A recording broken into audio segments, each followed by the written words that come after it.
नमस्कार दोस्तों, MP today में आपका स्वागत है। मेरे साथ मौजूद हैं ग्वालियर के गोलपाड़ा बालाजी हनुमान मंदिर के चरण सेवक जगवीर दास तोमर जी।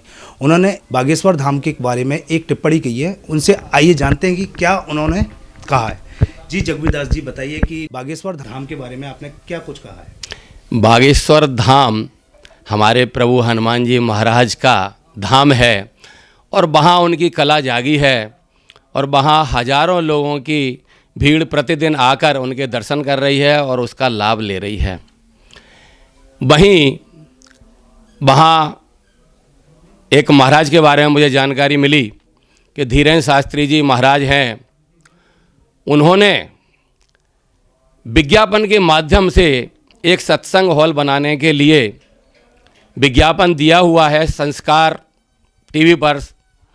तो उसे देखकर मुझे लगा कि जहाँ हनुमान जी महाराज की कृपा बरस रही है, जहाँ हजारों दर्शनार्थी आकर दक्षिणा चढ़ा रहे हैं, जहाँ प्रभु हनुमान जी महाराज ने माया का ढेर लगा दिया है, वहाँ का महंत या महाराज इस तरह विज्ञापन दे के दान दक्षिणा मांगे, सहयोग मांगे, इससे हमारे हनुमान जी महाराज का निश्चित रूप से अपमान है। प्रभु कृपा जहाँ हनुमान जी महाराज की है, वहाँ कृपा का है अपमान है। हनुमान जी महाराज के कृपा पात्र कभी भीख नहीं मांगते। इसे निश्चित रूप से हम विज्ञापन द्वारा जो पैसा मांगा जा रहा है, सत्संग हॉल कोई भी बनवा देगा। वहाँ इतने धनाढ़ लोग आते हैं, वहाँ विधायक और मंत्री आते हैं जो उनके सानिध्य में भी हैं, तो वो कभी भी एक सत्संग हॉल बना के दे सकते हैं, कितना बड़ा भी दे सकते हैं। फिर विज्ञापन के माध्यम से इस तरह पैसा मांगना किसी संत को, महाराज को, पुजारी को शोभा नहीं देता। तो मेरा मन दुखित हुआ, तो मैंने इस बात को लोगों के सामने लाना चाही और मैंने सोशल मीडिया के माध्यम से इस बात को सामने लाया हूँ। ये जो महाराज हैं यह कथा भी करते हैं और जैसा मुझे पता है कि कथा बिना रेट के तय किए, बिना दान दक्षिणा के तय किए नहीं होती है, तो वहाँ से भी इन्हें काफ़ी इनकम होती है। तो इसके बाद इस तरह नहीं मांगना चाहिए, ये मेरा कहना है। बाकी वो इतने बड़े संत हैं, महाराज हैं, अपने शब्दों में मिठास घोलने का प्रयास करें, किसी की भी ठठरी बांधना, यानी कि मृत शरीर का बार बार नाम लेना। ठीक है, हम ग्रामीण परिवेश में हैं और हम इस तरह के शब्द उपयोग कर लेते हैं व्यवहारिकता में, लेकिन सार्वजनिक मंच पर, धार्मिक मंच पर, आध्यात्मिक मंच पर इस तरह के शब्दों का प्रयोग नहीं करना चाहिए।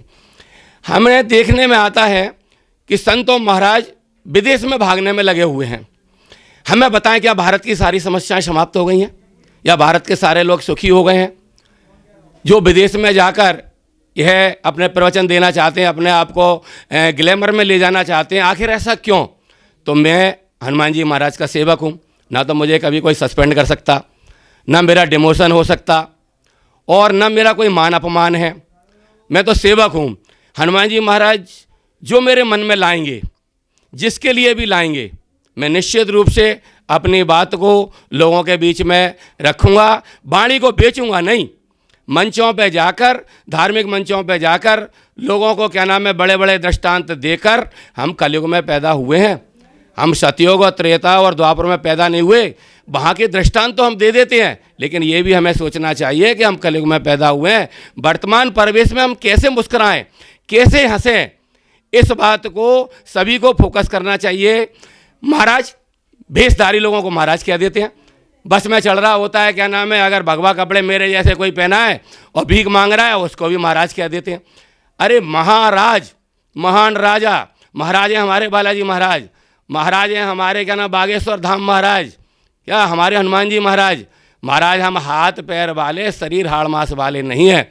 इसलिए मेरा सभी से अनुग्रह है कि ऐसे महाराजों से सावधान रहें, ऐसे लोगों से सावधान रहें और दान दक्षिणा भी वहाँ दें जहाँ सदुपयोग देख लें और उसका सदमार्ग देख लें और अपनी खुशी के लिए दें, सीधे ईश्वर से जुड़ें। और यही मेरी शुभकामना है आमजन को।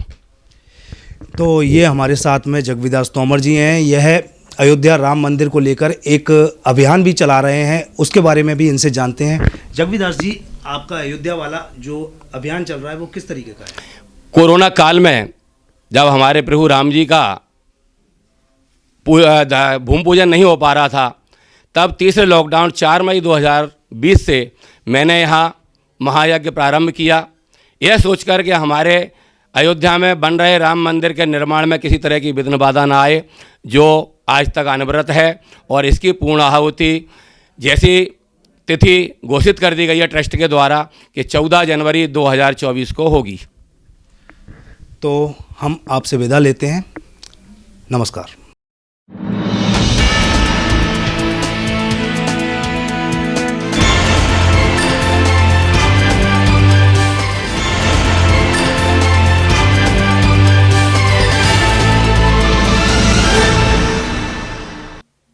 और भी रोचक खबरें देखने के लिए YouTube पर MP टुडे नेटवर्क को सब्सक्राइब करें, खबर को लाइक करें और बेल आइकन दबाना ना भूलें, जिससे आपको रोज नई खबरें देखने को मिलेंगी।